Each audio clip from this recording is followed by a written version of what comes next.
السلام علیکم ناظرین و سامعین، ہسٹری اینڈ ڈراما میں خوش آمدید۔ کرولش عثمان کی قسط 132 بہترین رہی، ہر کردار کی اداکاری کمال۔ اس قسط کے آغاز میں ہی سمجھ آ گئی کہ درمیانی قبیلے اور عثمان بے کے مابین جو تاریخی اختلافات تھے ان کا آغاز ہو چکا ہے، اور یہ سرد جنگ اگلی ہی قسط میں گرم جنگ میں بدلنے کے امکانات ہیں۔ چارکوتائی کی اداکاری اور اس کے اپنے بیٹے سے ملاپ کے سین خاصے جذباتی تھے۔ اسی طرح چارکوتائی کا غصہ، کسی کی بات نہ سننا وغیرہ بھی اسی جانب اشارہ کر رہے ہیں کہ اب اس سیزن میں یا تو چارکوتائی کسی مضبوط جاسوس کے روپ میں سامنے آئے گا یا پھر یعقوب بے کی طاقت بن جائے گا۔ ہولوفیرا کا کردار ابھی تک مضبوطی نہیں پکڑ رہا، تاہم دوسری جانب گونجا خاتون اور اس کی والدہ سعادت خاتون کو دیکھ کر اس مہان کی یاد تازہ ہو گئی۔ دوسری جانب علاؤالدین بھی کسی سے کم نہیں، اور اس کی عقل و دانش اور ہر قسم کی صورتحال سے نبرد آزما ہونے کے متعلق جو آراء گردش کر رہی تھی وہ بالکل درست تھی۔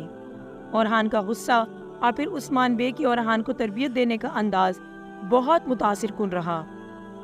اس کے ساتھ ساتھ ملعون خاتون کی بحیثیت والدہ اداکاری بہت فطری سی لگی۔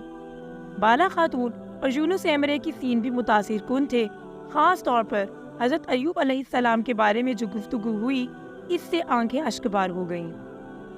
کمانڈر وسیلیوس کا کردار حقیقتاً بازنطینیوں کی چالاک فطرت کا آئینہ دار ہے کہ ایک ہی وقت میں وہ معصوم بھی ہے اور خونخوار بھی۔ جس طرح اس نے ویسل بن کر عثمان بے کا اعتماد جیتا ہوا ہے کہ اپنے دیوان تک میں وہ خادم کے فرائض سر انجام دے رہا ہے، اس سے ارطغرل سیزن 5 کا ڈریکوس یاد آ گیا کہ وہ بھی کبڑا بن کر ارطغرل کے ساتھ ہاتھ کر گیا تھا۔ بہرحال یہ کمانڈر گزشتہ تمام کمانڈر سے مختلف لگ رہا ہے۔ اس قسط میں جہاں عثمان بے نے یعقوب بے پر اپنے تحفظات کا کھلم کھلا اظہار کیا ہے، وہیں پر اپنی فراست سے یعقوب بے کو اپنے ہر حملے میں شامل بھی کر لیا ہے۔ جب انہوں نے کہا کہ میں یہی چاہتا ہوں کہ ہمارے گھر کو آپ اپنا گھر سمجھیں، تو اس گھر سے ہونے والی ہر جنگ آپ کی بھی ہوگی۔ یہ الگ بات کہ جنگ اب ان دو گھروں میں ہی ہونے کے امکانات ہیں۔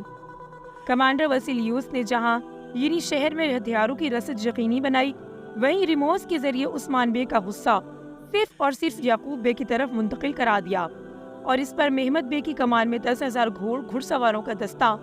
یہ سب اگلی قسط میں کسی خون ریز مارکے کا پتہ دے رہے ہیں۔ اگلی قسط کے ٹریلر میں چارکوتائی کو بازار کا نگران مقرر کرنے کے پیچھے عثمان بے کو نیچا دکھانا بھی مقصود ہو سکتا ہے، اور یہ عثمان بے ہی کی کوئی ایک بہت بڑی چال بھی ہو سکتی ہے۔ بہرحال اگلی قسط سے بظاہر تو یوں ہی لگ رہا ہے کہ گونجا وہ خزانے کا نقشہ لے جانے میں کامیاب ہو جائے گی، تاہم یہاں بھی علاؤالدین کی ذہانت کام آ سکتی ہے کہ وہ نقشے میں رد و بدل کر کے اسے دے دے اور اصل نقشہ اپنے دماغ میں نقش کر لے۔ قسط کے ٹریلر کے آخر میں عثمان بے کا جملہ کہ ظالم سے ہمدردی مظلوم سے غداری ہے آج کے حالات پر منطبق ہوتا ہے۔ 57 اسلامی ممالک بہترین فوجی طاقت ہونے کے باوجود ہم اسرائیلی جاہریت پر خاموش تماشائی بن کر مظلوم سے غداری کر رہے ہیں۔ اللہ تعالیٰ ہمیں حق کو پہچاننے اور مظلوم فلسطینیوں کی آواز بننے کی توفیق دے۔ اب تک کے لیے اتنا ہی، ملتے ہیں اگلی ویڈیو میں۔